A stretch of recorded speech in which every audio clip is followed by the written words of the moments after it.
There we are.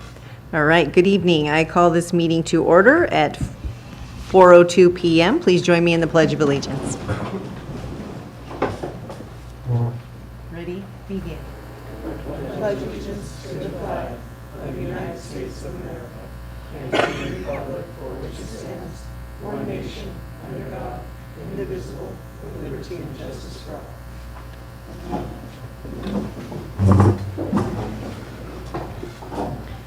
Thank you. Let the record reflect that Director Hayes and Director Roberts are absent. Moving on to approval of the agenda. Mr. Bartz, are there any changes to the agenda? There are no changes to the agenda tonight. All right. May I have a motion? I'll move the agenda. I'll second it. Okay. All in favor of the motion, say aye. Aye. Any opposed? Thank you. The agenda is approved. Public comment. We do not have any members of the public in person or online for public comment. So we will move on to number 3, board workshop, water rate study. Mr. Bartz. Thank you, Madam President. We have Habib Isaac here. He's been working on, from IB Consulting, he's been working on our, the groundwork for the rate study, all the background work, and he's here to present tonight in person. Habib? And for those of you who don't know Habib, he has done, what is this, our fourth study that you've done for us over the years? I've been working with you guys for about 10 years, Yeah, maybe a little bit more. yeah. So we do one every 5 years, and this is his 4th one, with one in between. Yes, and I believe we have a presentation. Yes, Mr. Fish is going to Lily. Oh, okay, great. And then will I be controlling it, or will I just Tell control? them Okay, where to go. sounds good. We do have it.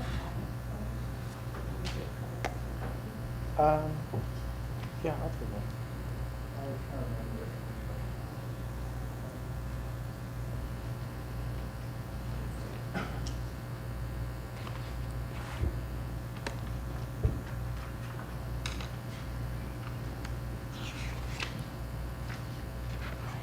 Sorry, my computer had a critical error, so Mr. Fish decided to take over driving.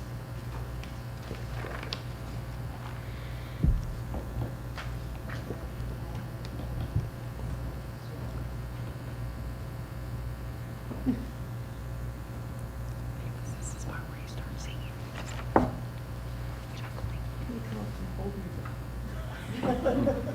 Elevator music. I've noticed that two places have their own Jeopardy music. Is it Talked or about whatever? What? We talked about singing. We're getting there. I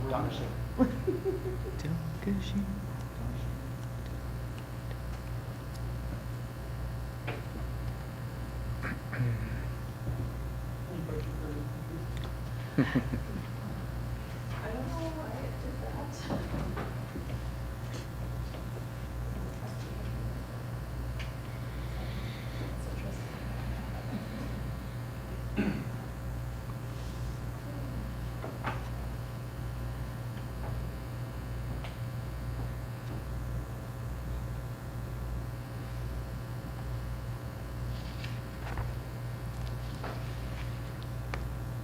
interesting. Isn't the weather nice today? Lovely.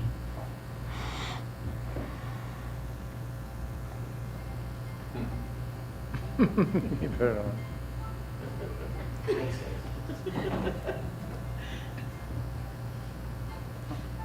We're all very proper here.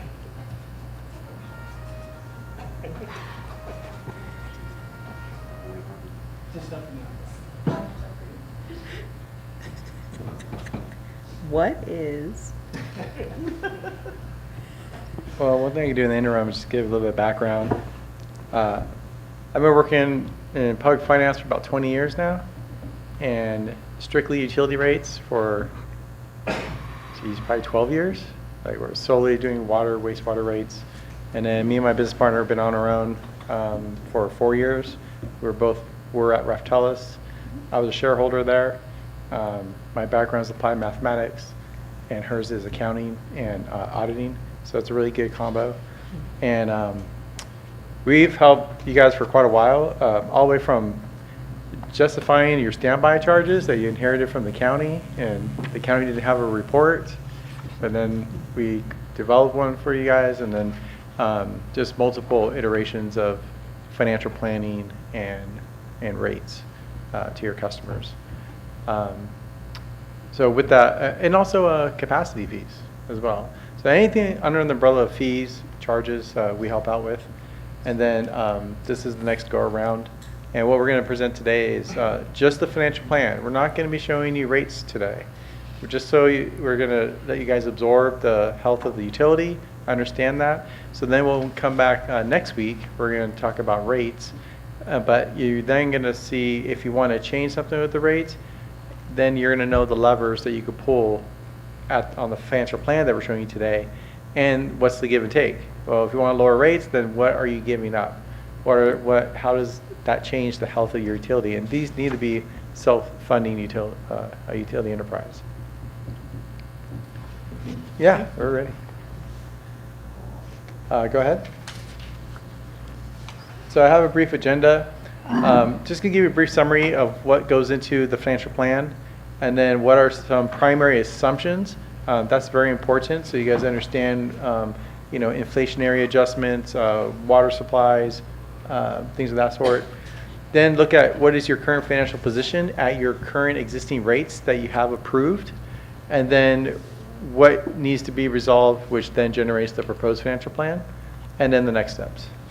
Next slide. So here's a little bit of the process that we go through. First, we get all your budget information, and then we go through that. We build the model around your budget, so then the model looks identical to your budget structure.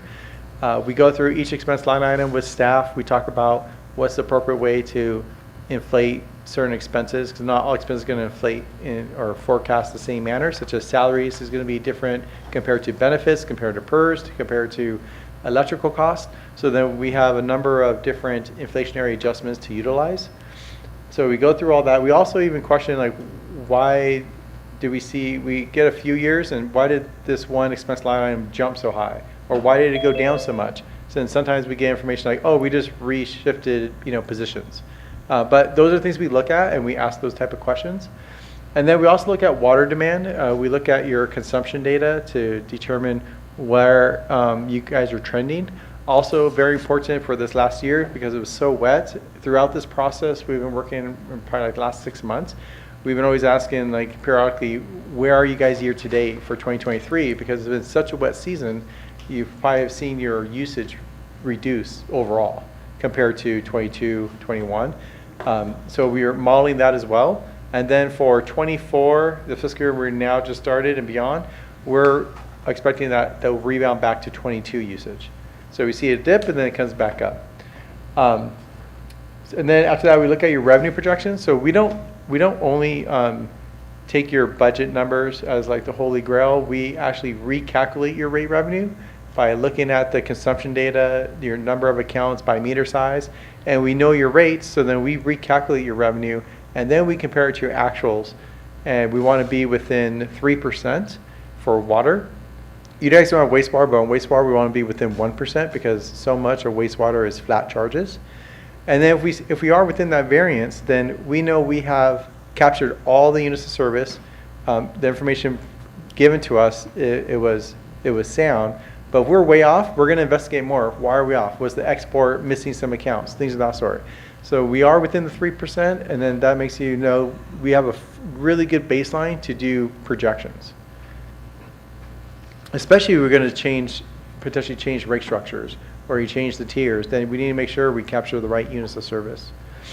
And then capital spending, this is the biggest component for any utility. Utilities are very capital intensive, and the unfortunate thing is that that's underground. Your customers don't see it, and but yet this is probably one of the biggest drivers is your capital spending. And granted, there's ways to smooth out rates by rescheduling your capital, but at the same time, rescheduling and deferring is very different. You don't want to defer your capital, because then you're really just kicking the can down the road, and then eventually you're going to see even higher rate increase. So those utilities that make sure they manage their system reinvestment, their repair and replacement, are typically the agencies that don't have to issue debt right away, and they also see very modest adjustments. Granted, right now, modest adjustments are probably right under 10% because we're in hyperinflation climate. It's coming down recently, last couple of months, but we're talking like 2 years of hyperinflation. And just so you know, we're working with agencies up and down the state. We're just, right now is rate season. A lot of agencies are getting their rates done by, just past July 1st.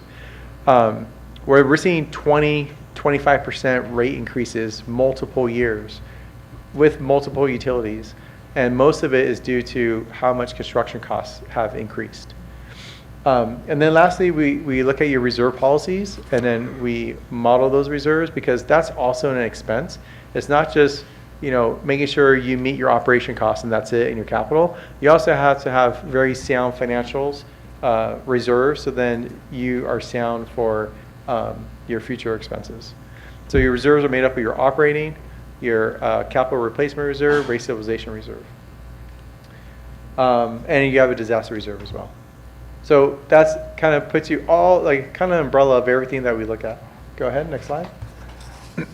Go ahead. So let's look at some of your key assumptions. First, this is pretty straightforward. Your notice rates, you still have notice rates adopted from the last time. So when we're looking at your current financials, we're turning on the 2025, 2026 rates as if you're going to move forward and they're going to be implemented. Because that truly is your current rate revenue that's possible. So then we give you a true picture of how you're looking today.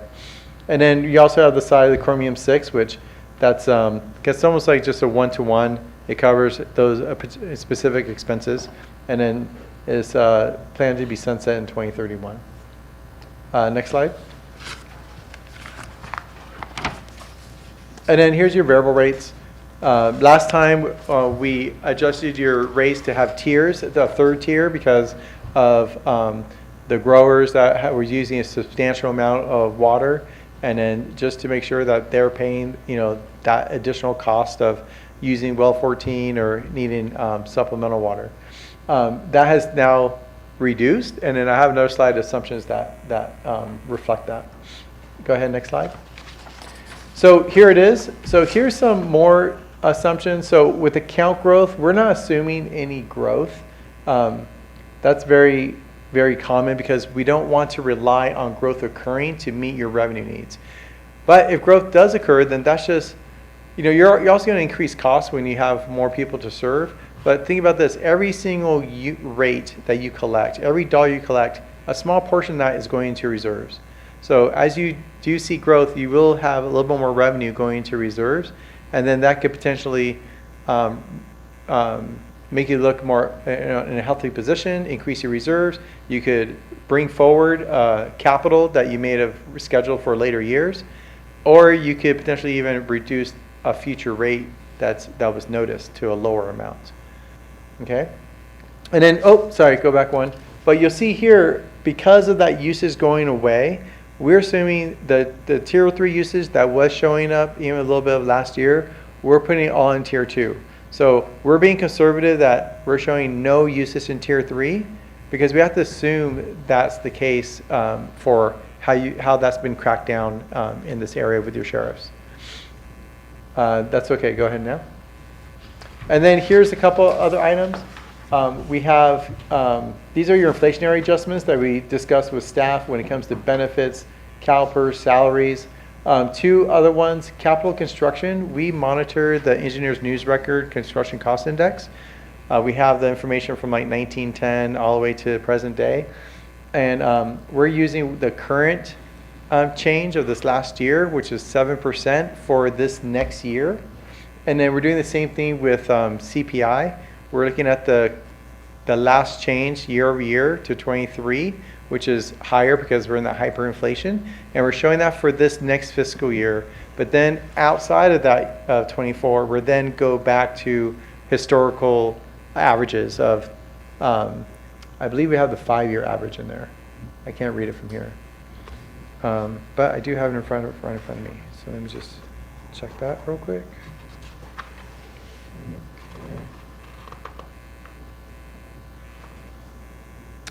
the 5-year average. Also, the next one, water supply. When you, if like you're from Mojave to leased water, if that rate goes up, we're going to be using the pass-through. There's provisions in the state statutes that allows you to just pass through that cost because you don't govern Mojave, right? You're not their board. You can't predict what their rates are going to increase by. That's why this provision is in there for anyone that if you purchase water from a wholesaler, then whenever they increase the rate, you could then just send a postcard to your customers or a mail insert saying, Mojave increased the rate and we're passing it through. And you don't have to go through this Prop 218 process again. And then lastly, we're very important, so we're talking about water supplies, we also modeled your water supplies. You do have some carryover water that could allow you to not need to have purchased water or the leased water from Mojave based on the ramp down that's going through the next few years. But then once you get to 26, you will see that you'll need some replacement water because of your adjudicated basin. There's only so much groundwater you're allowed to have as part of your free production. Okay, so we have that modeled as well. And then this is going to be the basis for our tiered rates. You'll see that once you get to 26, we're going to have a tier rate that is higher than the first tier that reflects the cost of the Mojave lease water. Go ahead. So now let's talk. Now you know the assumptions that we're using. Let's go and go to your current position. So what this is showing is, first on the left-hand side, this just shows some of the things that we look at, what we think about when we're going through an agency's financials. We want to make sure that there's positive net income above operating. So forget about capital right now, just your operating position. When your rate revenue comes in, you pay for your daily operations, you pay your debt, you should have positive net income, and then that positive income would then go towards your capital spending and replenish your reserves. So with the current position with your rates that have been adopted, that black trend line going across is your rate revenue. And then you'll see it's like a little bit dipped. That's because of just the change in usage. But then there's a slope that goes up a little bit. That's because your rates, the approved rates that you have slightly increased rates each year. And then it flattens out because now you have no more rate adjustments. And then the red trend line is your expenses increasing based on the different inflationary adjustments that we did line item by line item with staff.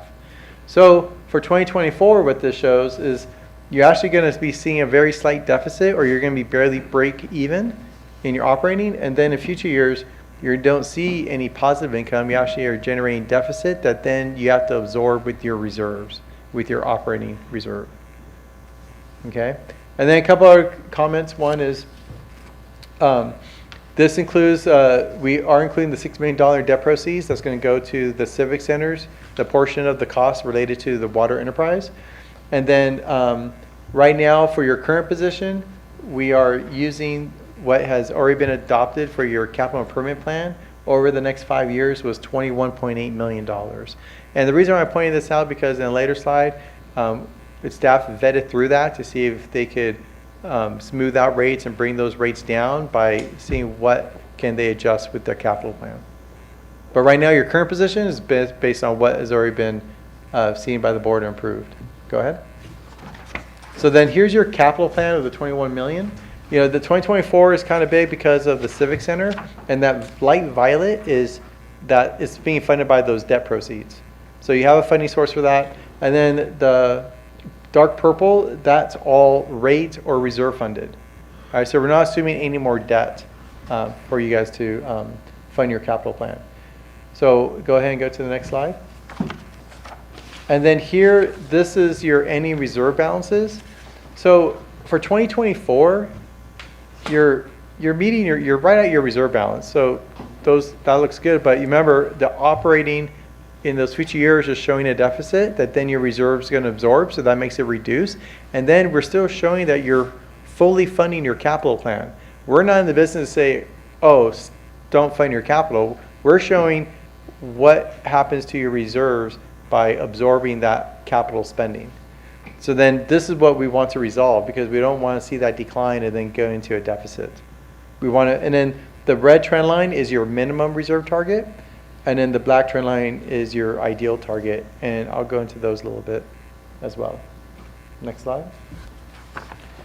So this might be a little small, but we want it to be fully transparent of here's your capital plan, and some of these items probably will look familiar. I'm not going to go through every single one of these, but just the fact that it's a leave behind, I would expect, Don and Lori, correct me if I'm wrong, but these are probably a capital improvement plan that the board has seen through the budgetary process. So this is what has already been part of your 23-24 budget and 5-year capital plan. Okay? And then in future years, we do index it to account for inflation. I believe we did that starting in 2026. Next slide. And then here are your reserve policies. So I'll take the first ones. For operating, it's 90 days of operating expenses should be in your coffers. And that's very common for a utility that sees their revenue come in monthly. If you're billed bi-monthly, then you should get really more to 120 days based on just the frequency of revenue coming in. And then your target is 180 days. Your replacement reserve is 2 years of annual depreciation. So basically what you're trying to do there is you're trying to have enough funds on hand to cover your next year's capital costs. The reason why it's 2 years is because depreciation is the original cost, not the replacement cost. So 2 years kind of helps account for that. Because some of these depreciation, some of it's like 1950, 1960, 1970, bringing to today's book value. And then the target for this, instead of looking at backwards to depreciation, the ideal target is looking at what's coming online with your capital improvement plan, like what's actually planned, and then doing 2 years of that, because your planned capital is in today's dollars. So then that's how you get a little bit of a bandwidth between the two. Your disaster reserve is 10% of assets, up to 20%, and then rate stabilization is 5% of rate revenue. Those are very, very common. And then over to the right is the dollar amounts related to these reserve policies. The first column is your expected ending balances based on our projections of your reserves, which on that last slide showed you you're pretty much right there at your minimum. And then your 2024 minimum of these reserve policies, 9.6 with a target of 20. So the target you're never really trying to reach, but it just shows you want to be somewhere within that bandwidth. So then if you didn't have that target and then customers see that you're over your minimum, they might think, oh, wait a minute, you collected too much, you need to refund us. So it just helps show where you should land, where you should fall. Go ahead, next slide. So based on our analysis and our review of your financials and with staff, so we need to adjust that operating deficit, which begins in 25. You're not meeting your debt coverage, but as we increase to make positive net income, the byproduct is going to be that you do hit your debt coverage. So debt coverage isn't much of a driver right now. I mean it is, but not. Once we solve it, it magically it's fine. There's some agencies we just worked with actually, where their revenue adjustment for the first year was solely due to meeting their debt coverage. Like they had to do a 21% increase, and they wanted to make it lower and make other years higher, but they couldn't because they were going to be non-compliance with their 120% debt coverage.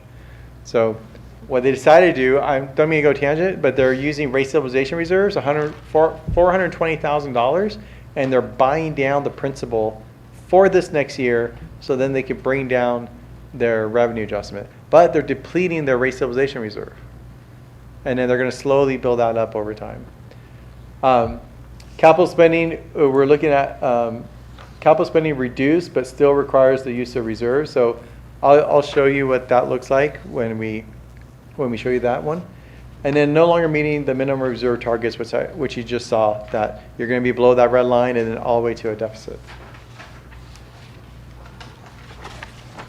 So we are showing you two financial plans, and the first one is going to be the proposed financial plan based on your planned capital that you just saw that was part of your budget approval. And the next one is going to be the revised CIP, where staff went through it and just identified the critical items that need to get addressed and other ones that do need to get addressed but not and it doesn't need to be in advance. It could be held off for a little while. Go ahead. So here's the proposed financial plan. So now we're increasing revenue. It's above your expenses. And then this isn't to scare you, but to achieve this and fully fund that $21 million and meet reserves, you're at 18% revenue adjustments year over year over year. And by the way, this 18%, when we do the proposed, we turn off your future rates. We make them just back to what today's rates are. So it's not 18% above what you already approved. It's 18% instead of. It's going to replace it, not on top of it. Okay? And so now you see positive net income in those gray bars. Go ahead. I'm sorry, Habib, Yes. can you, Yes. little tired here. Yeah. Can you give me a money example of what you mean by replacing? Yeah, sure. So one of the earlier slides, maybe we don't have to, if we want to go back, we go to the rates. So I'll say on slide 6, they're the variable rates. So for 2025, tier 1's, these are all the same. Hold on. Is it like, we have it set at 5%, I don't remember what it was. It was 6%. Instead of putting it at 6%, the increase will be 18%? Yeah, And not, correct. and not, And not 24? 24, right, Okay. exactly. Does that make sense? And then the next one would be Just 18 again. 18. just, okay. Yeah, and then we're extending out, so we're going out to 2028. Since if you have to go through this process, you might as well go as far out as you can. And the most you go out is 5 years. And then this, and I guess the one thing I should also mention is these rates are to be implemented October 1st. Is that, No, we weren't, we can't. was it November? December is as soon as we could. December, sir. Okay, yeah, so we're trying to, but you are losing time with just the 45-day noticing period. And that's almost 2 months from when you have to draft it. Printers usually need 2 weeks. Next thing you know, you're already at 60 days before you can even implement it. Go ahead and go back to the current slides we're on. Keep going. So this is the same capital plan. Go one more. And then here it is with those 18%. You're fully funding your capital. You're generating positive net income. And then you're meeting your reserves every single year. But you're not meeting it, by quite a bit. You're barely meeting it. And one thing that was done last time, and Laura, please jump in, is we actually adjusted your reserve policies and we brought your reserve minimum down a little bit. And now this is very, very lean for where you are. Okay? But you do have robust reserves. I mean, you do have a replacement reserve, you do have a disaster reserve, operating reserve. So that makes it more a good reason why you did bring it down. Go ahead. So now here's the reduced capital, which basically is Chromium 6 is moving forward. The Civic Center is moving forward. Let me just get to that on my page so I can see it better.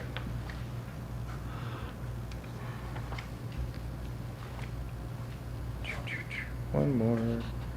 And then besides, And just to yes. clarify, those two items are funded via the surcharge that we charge And the debt. And the debt. So That's correct. This is not adding to our revenue. Right.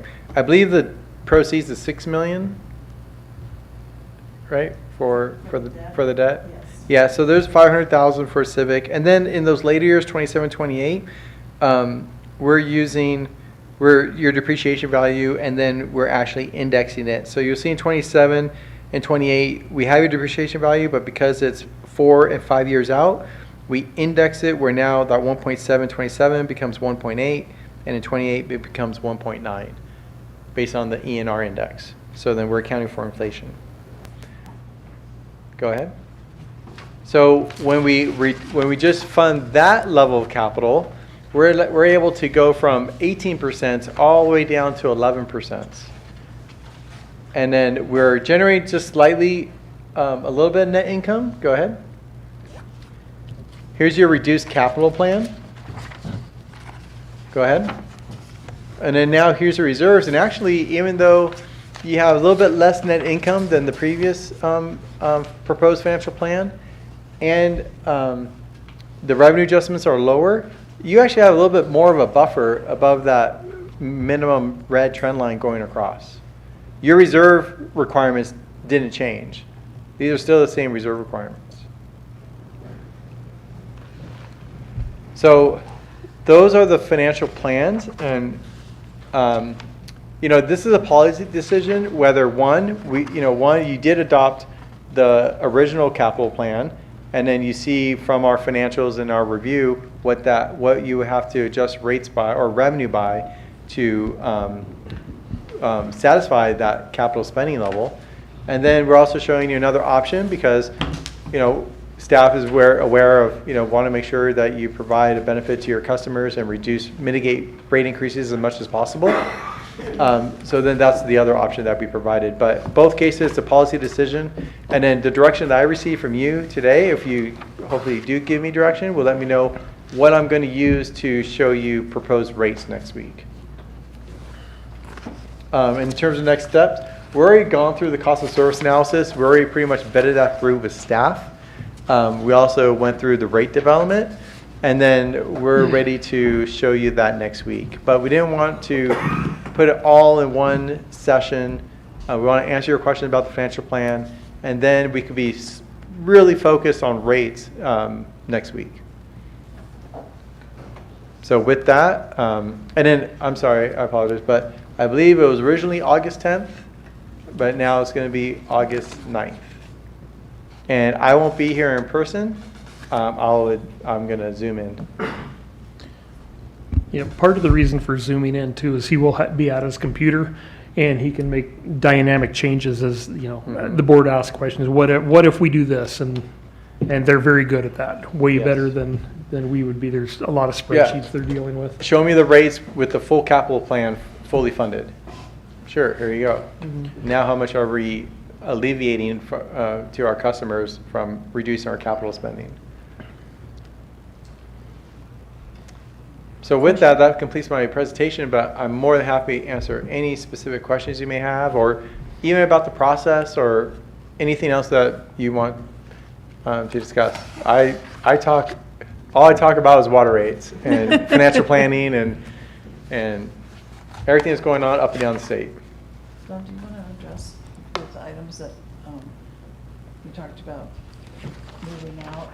Yeah, I think that was actually going to be one of the questions is if we make some adjustments to the capital plan, what does that look like? And I think probably, is that what your question is going to be? Or? I think I figured it out with the civic center. That's the water division budget. And the portion of how we're going to occupy the civic center. That's our portion that we have to put out in capital to make that project whole. Yes, that's correct.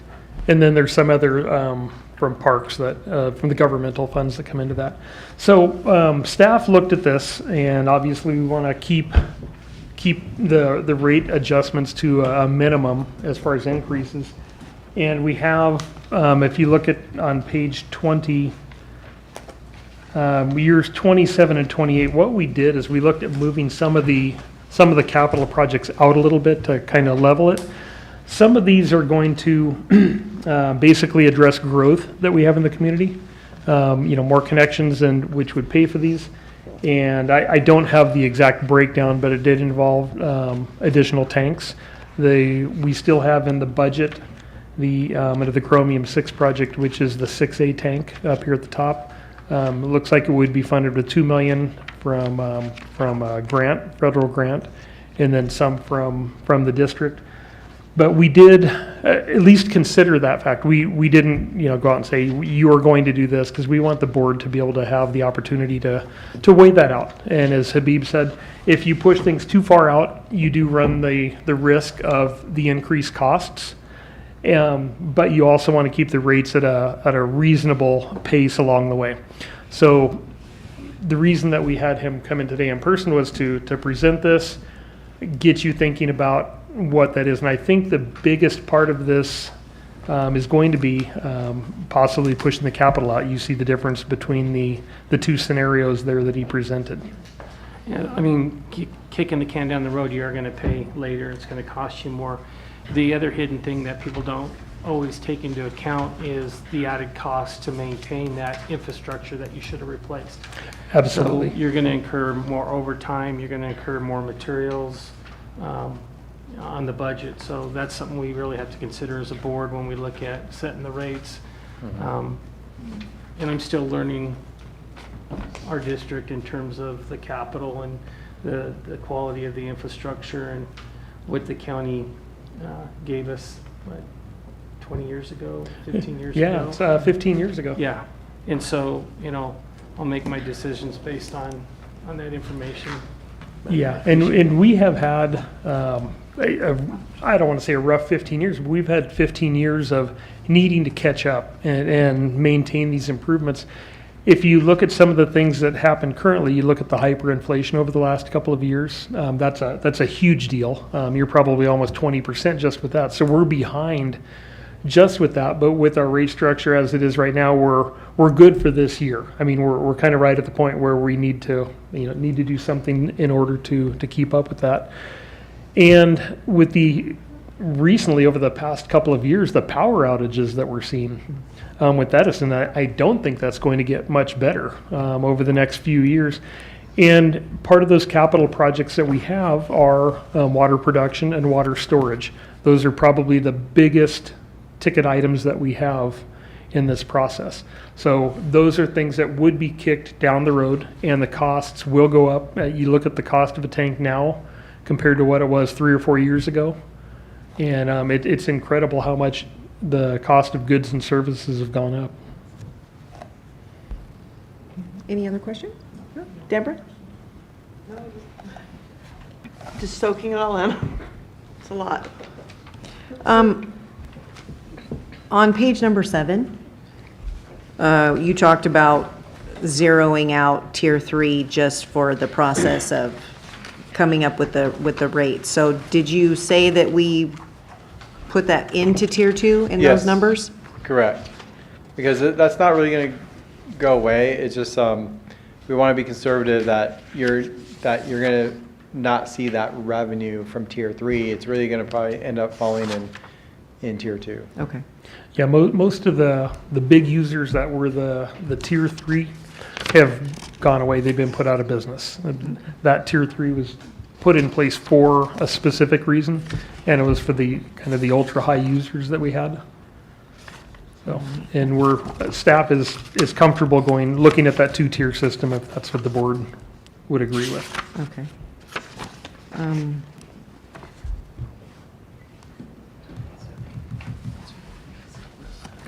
And then, sorry, I'm going backwards, but on page 6, so we have $3.08 for tier 1 for 24, 25, and 26. So when you recalculated the 18% increase, Yeah, I guess you just have one more. Oh, I'm sorry. You know what? You have rates adopted for Yes. those years, and I said we turn it off in our modeling. I apologize. It was probably turned off, so then the year before was showing. okay, And I'm not sure. You do have rates that are higher than those for 25, 26, so that's my error. okay. I had to turn it back on to show you those. My apologies for that. No problem, no problem. I'm just making sure I understand it all. Yeah, I kind of paused there too when I was on that slide. Yeah, if you go back to page 13 and you go down on the left-hand side and you see master plan reservoirs, you start seeing some of the big ticket items that we're talking about potentially moving back a little bit. Okay, Those are, $2 million for a tank, $100,000 here, $650,000 for some other work.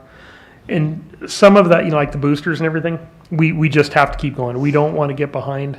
There's districts, I'm going to give an example of a local district that has not taken care of their infrastructure, and I'm going to point right to Zone J for the county. The county has basically operated Zone J like this system was operated for a number of years since when it was Zone L and Zone G. And just this summer, they had 2 wells go down kind of right in the middle of summer, they just hadn't maintained anything or done any repairs. They just didn't fund it. And now they're having to pay the price. We had to provide them with water for a fairly decent amount of time and maybe into the future, depending on what the water consumption on their side is and what the weather's like. We don't want to go back to where we were before. We've made great strides in getting the district in a great operating shape. Our reserves are about where they should be right now. I think if we start looking at that, dropping the reserve levels, we've already dropped them some. Right. But you can get to a point where you drop them too far. And then at some point in the future, you have to catch up. Yep. And we would like to avoid that. Pay me now or pay me later. Yeah. I do have one more quick question with regards to the rates. On our rate infrastructure, our rate charges, we have our fixed charges, and then we have our water sales. What percentage does each one of those make up in our revenues? That's a good question. I don't know off the top of my head. But Okay, no problem. I think we're around close to 40%. 40%? For the fixed charges? Yeah, for the Okay. fixed cost recovery. I can check that real quick. So just give me a minute, and if you have another question, I'll let you know that. No, that's it. Lori, for the page 20, the reduced capital improvement plan where we have the Chromium 6 and the Civic Center, I know if I weren't a board member and I was just, your average water consuming citizen, I would think that the district was spending a lot of money on the Civic Center and that's how come they're going to raise my rate. So how do we explain to them that that's not what this looks like? It's already funded. It's already funded, and the Chromium 6 is self-funding through the surcharges.